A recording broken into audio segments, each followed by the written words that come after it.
अच्छा, आज जिस पॉइंट पे या जिस टॉपिक के बारे में हम डिस्कशन यहाँ पर करेंगे, that will be the electric field intensity due to an infinite sheet of charge. पिछला जो लेक्चर था, क्योंकि ये एप्लीकेशंस ऑफ गॉसेस लॉ की कंटिन्यूटी में ही है, ठीक है। तो उसमें हमने पहला जो प्रोसेस चेक किया था, दैट वाज दी कंडक्टर, कि एक कंडक्टिंग स्फीयर है और क्या उसके अंदर कोई सरफेस के अंदर कोई इलेक्ट्रिक फील्ड एग्जिस्ट करती है। Question mark was about the electric field. और क्या अगर हम उसको कोई एक्स्ट्रा चार्ज प्रोवाइड करते हैं, ठीक है, मतलब एक्स्ट्रा चार्ज प्रोवाइड करने का मतलब ये है कि अगर हम उसको कोई चार्ज दे दें और उसके सरफेस पे चार्ज एग्जिस्ट करे, तो उससे उसके बिहेवियर पे क्या फ़र्क पड़ेगा, उसकी सरफेस के बाहर की एक्सटर्नल जो इलेक्ट्रिक फील्ड होगी वो क्या होगी, और उस कंडक्टर के अंदर इलेक्ट्रिक फील्ड क्या होगी। बट यहाँ पर जो हमारा कंसर्न है वो क्या है, वो शीट ऑफ चार्ज है, एक इन्फिनिट शीट ऑफ चार्ज है। अब इन्फिनिट शीट ऑफ चार्ज का अगर मैं इसको थोड़ा सा विजुअलाइज करने की कोशिश करूँ, so let's say I draw it like this one. लेकिन आप कहेंगे कि ये तो एक फाइनाइट शीट है। नो, ज़ाहिर है हमने उसका एक पोर्शन सेलेक्ट किया है। इन्फिनिट शीट ऑफ चार्ज है जिसकी इलेक्ट्रिक फील्ड हमने चेक करनी है, और मिसाल के तौर पर यहाँ पर हमने इसको एक पॉजिटिव चार्ज दिया हुआ है, ठीक है। शीट ऑफ पेपर है आपके पास, उस पर पॉजिटिव चार्ज अवेलेबल है। ये यहाँ पर हमारे जहन में ये बात क्लियर हो कि ये एक टू डायमेंशनल केस है, ठीक है, क्योंकि ज़ाहिर है शीट के सिर्फ आपको, जैसे कि मिसाल के तौर पर आप कोई शीट लेते हैं, तो एक आप उसको फ्रंट पे आपको पोर्शन नज़र आएगा और उसका बैक पर जहाँ पर उसकी थिकनेस की बात होती है वो बिल्कुल एक ना होने के बराबर की चीज़ होती है। ऑब्वियसली हमें सिर्फ और सिर्फ इस इलेक्ट्रिक फील्ड के इस डायरेक्शन में और इस डायरेक्शन में इलेक्ट्रिक फील्ड को चेक करना पड़ेगा। अब इस सिचुएशन में जब हमने इस इलेक्ट्रिक फील्ड की ऑब्जर्वेशन लेनी है और उसको चेक करना है, लेट्स से हम उसको दोबारा से यहाँ पर ड्रॉ करते हैं, ठीक है, और उसके ऊपर पॉजिटिव चार्ज रखते हैं।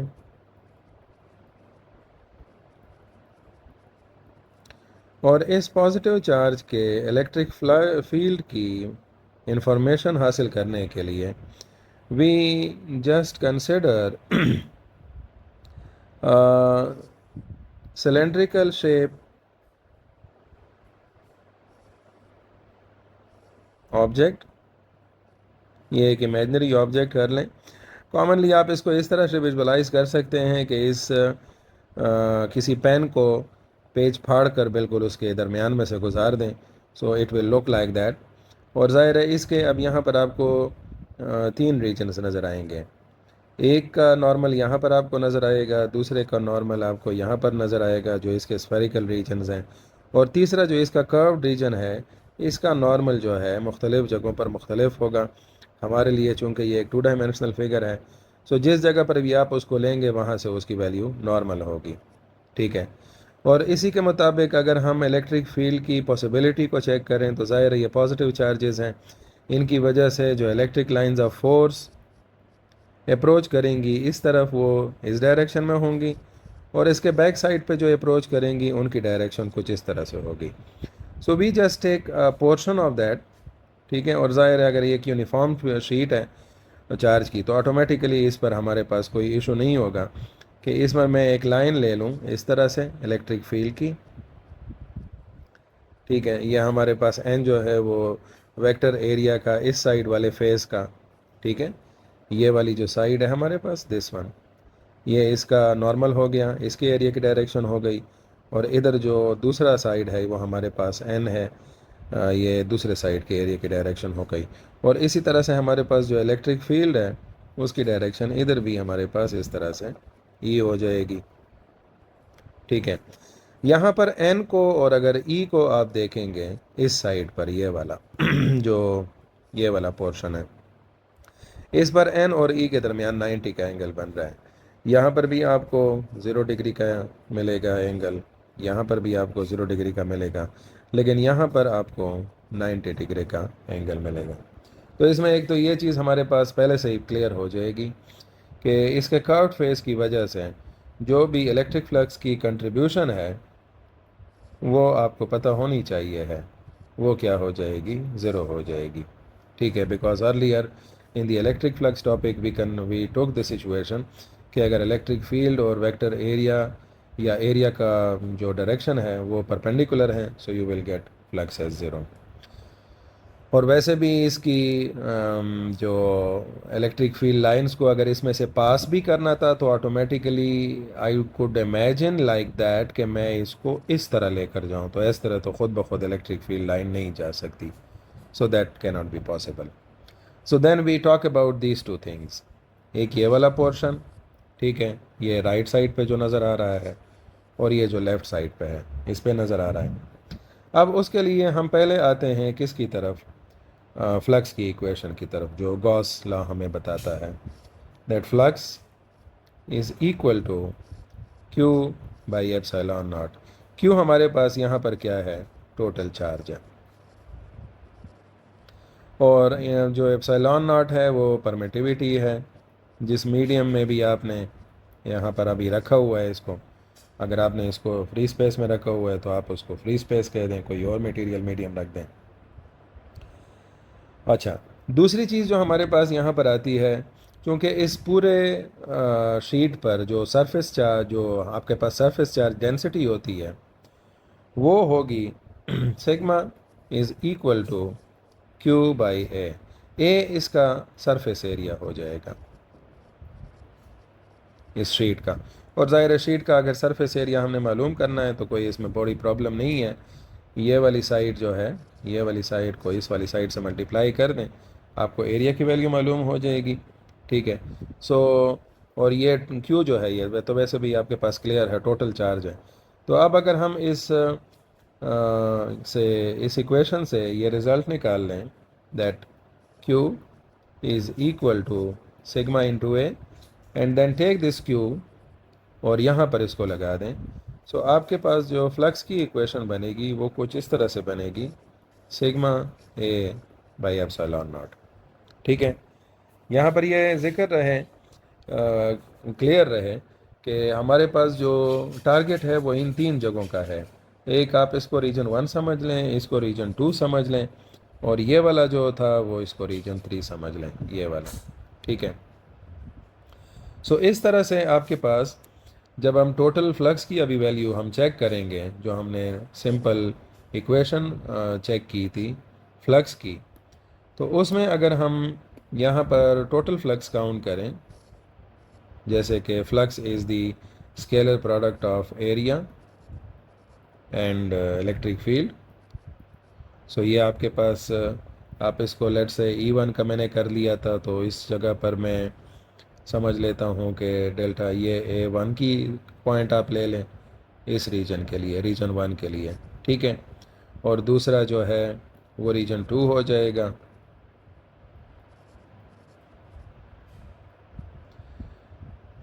और तीसरा जो है ये वाला, ये आपके पास रीजन 3 हो जाएगा।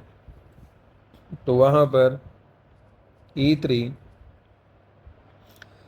डॉट डेल्टा A3, ये वाला पॉइंट हमने पहले से ही क्लियर कर दिया था, क्योंकि यहाँ पर आपके पास कोई फ्लक्स नहीं है, एंगल भी 90 है, मैथमेटिकली भी आप उसको प्रूव कर सकते हैं, फिज़िकली भी हमने उसकी रीज़न एक्सप्लेन कर दी थी।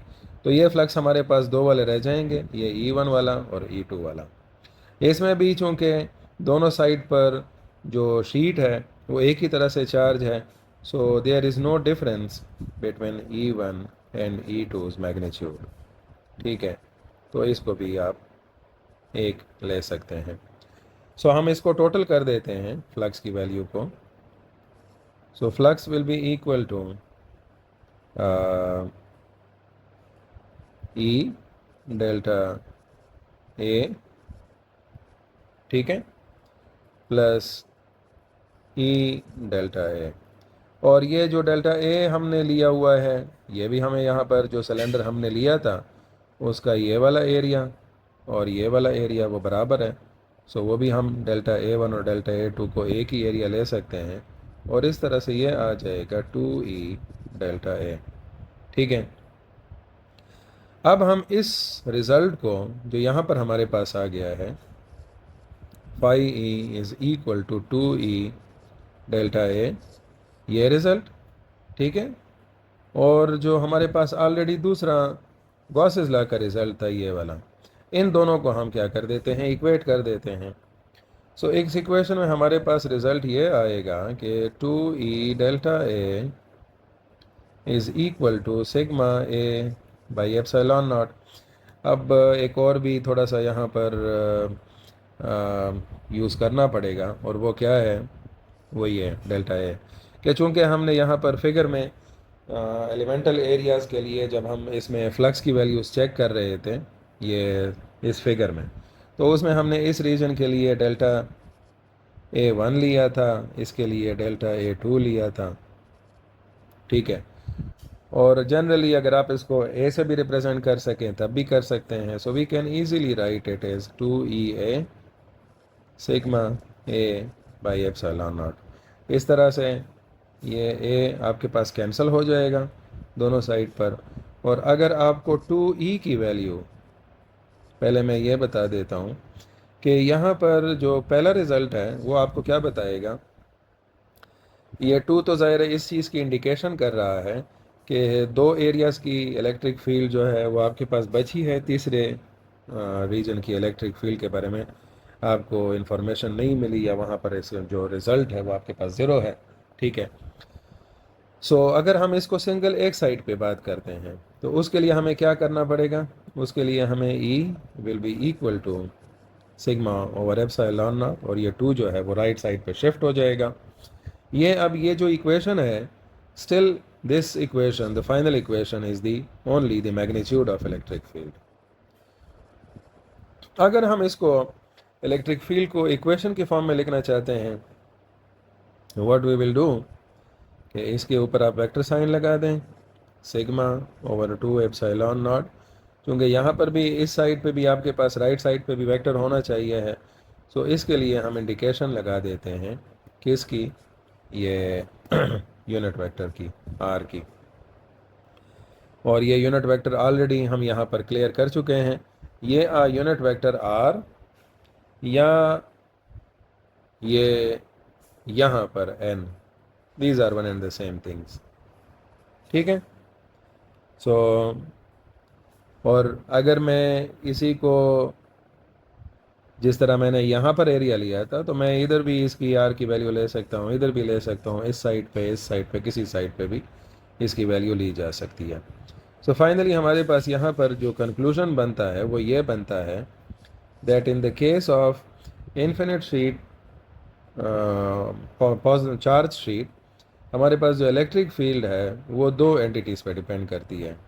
One is the surface charge density, ये बेसिकली आपको बताएगी कि कितना चार्ज उसके ऊपर डिस्ट्रीब्यूट हुआ है। क्योंकि अगर चार्ज जाहिर है यूनिफॉर्मली डिस्ट्रीब्यूशन है तो इसके अंदर वो जिस रीजन के भी आप स्टडी करेंगे, किसी एक ख़ास रीजन के भी अगर आप बात करेंगे, लेट्स से मैं इस रीजन की बात करता हूँ, सो वो इस रीजन पर भी वही रिज़ल्ट देगा, इस पर भी वही रिज़ल्ट देगा, इस पर भी वही रिज़ल्ट देगा। सो ऑल दीज 1 2 3 4 ये इन सब का रिज़ल्ट हमारे पास बराबर होगा। क्योंकि ज़ाहिर है जो सरफेस चार्ज डेंसिटी है वो आपको Q बाई ए का रिजल्ट दे रही है। सो Q is the total charge, और वो चूँकि अगर यूनिफॉर्म डिस्ट्रीब्यूशन है तो वो इन 4 रीजन्स में इक्वली डिस्ट्रीब्यूट होगा, तो उसमें किसी भी एक स्पेसिफिक जगह पर फ्लक्स की वैल्यू जो है वो आपको कोई प्रॉब्लमेटिक रिजल्ट नहीं देगी। सो इस वजह से the total charge, surface charge density आपको रिजल्ट मिलेगा। और दूसरी जो चीज़ आपके सामने आएगी that will be the permittivity. ठीक है, कि इस फील्ड को अभी जो सराउंडिंग्स हैं वो कितना क्या करते हैं, अलाउ करते हैं, क्या उनकी परमिटिविटी ज़्यादा है। ठीक है, मतलब परमिटिविटी अगर आपके पास ज़्यादा है परमिटिविटी का फिगर, तो बेसिकली कूलम्स लॉ के डिस्कशन में हमने ये बात पढ़ी थी कि ये इंडिकेशन करता है रेजिस्टेंस ऑफ द मीडियम को। तो अगर ज़ाहिर है रेजिस्टेंस आपके पास ज़्यादा है तो इलेक्ट्रिक फील्ड की वैल्यू ऑटोमेटिकली क्या हो जाएगी, रिड्यूस हो जाएगी। So that's the way one can understand the concept of electric field intensity due to an infinite sheet of charge. यहाँ पर अगेन मैं फाइनल पॉइंट ये बता दूँ कि ये जो 2 वाला पॉइंट है ना, ये आपको ये बता रहा है कि basically you took the 2 points, लेकिन उसमें अगर एक को आपने करना होगा so it will be the divided by 2। मतलब ये सिग्मा और एप्सिलॉन नॉट जो है वो दोनों के लिए था यहाँ पर इस इक्वेशन में, ठीक है। लेकिन जब आपने उसमें एक साइड की इलेक्ट्रिक फील्ड की बात की तो ऑटोमेटिकली वो 2 पे डिवाइड हो जाएगा। आई होप सो कि जो ये कॉन्सेप्ट है यहाँ पर क्लियर हो चुका होगा। बट इन एनी केस अगर कोई क्वेरीज़ हैं, कोई प्रॉब्लम्स हैं यहाँ पर समझने में, तो आप कमेंट सेक्शन में उसके बारे में डिस्कशन कर सकते हैं। Thank you.